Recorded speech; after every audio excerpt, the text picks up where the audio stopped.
Hi, I'm Leslie. And I'm David. Welcome to Health and Wellness.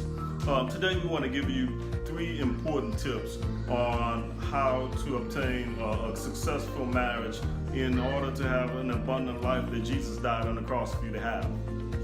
So, there are basically 3 types of preventative strategies that we use in medicine. There's primary prevention, secondary prevention, and then there's tertiary prevention. So an example of primary prevention is preventing problems, disease, before it ever happens. Example would be with immunizations in children, exercise, eating healthy. That's preventing any problem before it happens or arises. What does that look like in marriage? Well, I think that, by the way, must I mention that we're physicians. And we've been working in the medical field for quite a long time. We've been married for 20 years and we also work in ministry. And because when Leslie, we're talking about secondary and primary prevention, that these are medical terms. So what we'd like to do, we're trying to give a little comparison of how to obtain a successful marriage with how do we treat people in medicine. And I think there's a lot of parallel to it.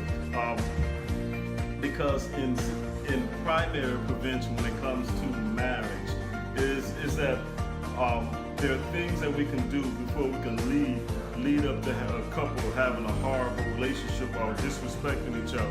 And I think that when, just like you said, as far as your health is concerned, when it comes to exercise and things like that to prevent, one of the things that I would have to say that is the best when it comes to marriage is to understand God's purpose and plan for marriage, and to understand that He cherishes marriage and the family household more than He cherishes the church.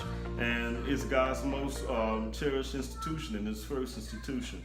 And so in order to have a successful family, it's important to have a strong faith, spiritually healthy marriage, and keeping Jesus in the center of that marriage and understanding that that's most important to Him. It helps us when it comes to the primary prevention situation. Yep. Secondary prevention would be an example of disease is not there, but we're going to screen for it and see if it's there. And so in medicine, secondary prevention is basically screening for disease, screening for problems, looking to see if everything's okay. So cancer screenings, breast cancer, colon cancer, cervical cancer, that's secondary prevention. What does that look like in marriage?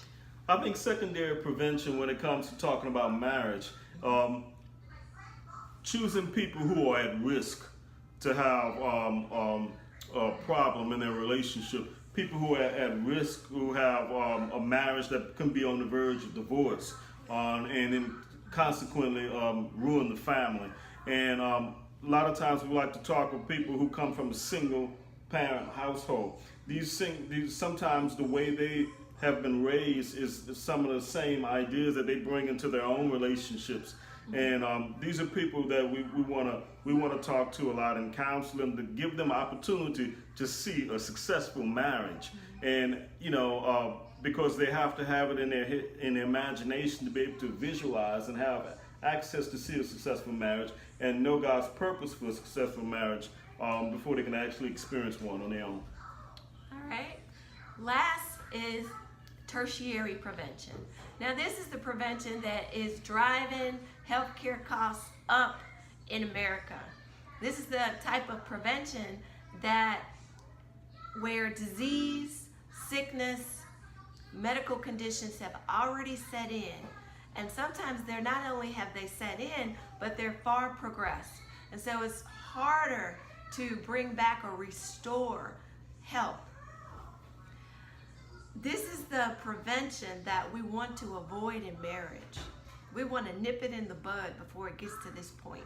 What does that look like? Or how do you relate? Well, I have to say, like the tertiary scenario in marriage, a couple who's probably already divorced, a couple who are maybe has been divorced for quite a long period of time, and they are not willing to get back into the marriage scenario They are not willing. They're willing to be intimate with someone, but they're not willing to be married to anyone.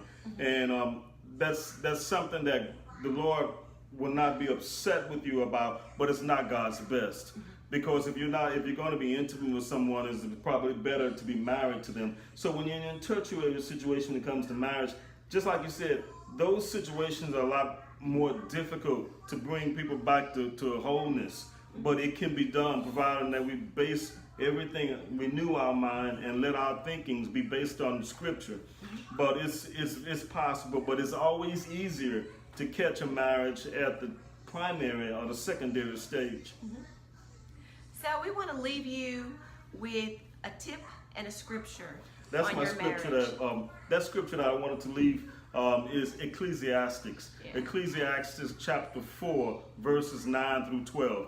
It says that a cord made of 3 strands is not easily broken. And that scripture speaks volumes to me because the marriage between a man and a woman and Jesus in the center, I mean, you can weather many things.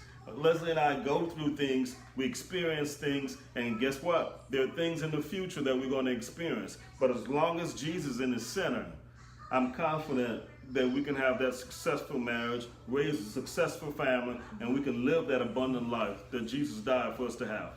Right, and here's a tip. Here's a primary preventative tip.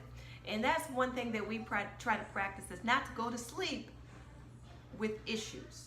And so before we lay our head down on a pillow, we try to make sure that we resolve it and not to fall asleep and let the sun come up. So that's it, everyone. Thank you for joining us. We hope to see you next time. God bless you. Bye-bye.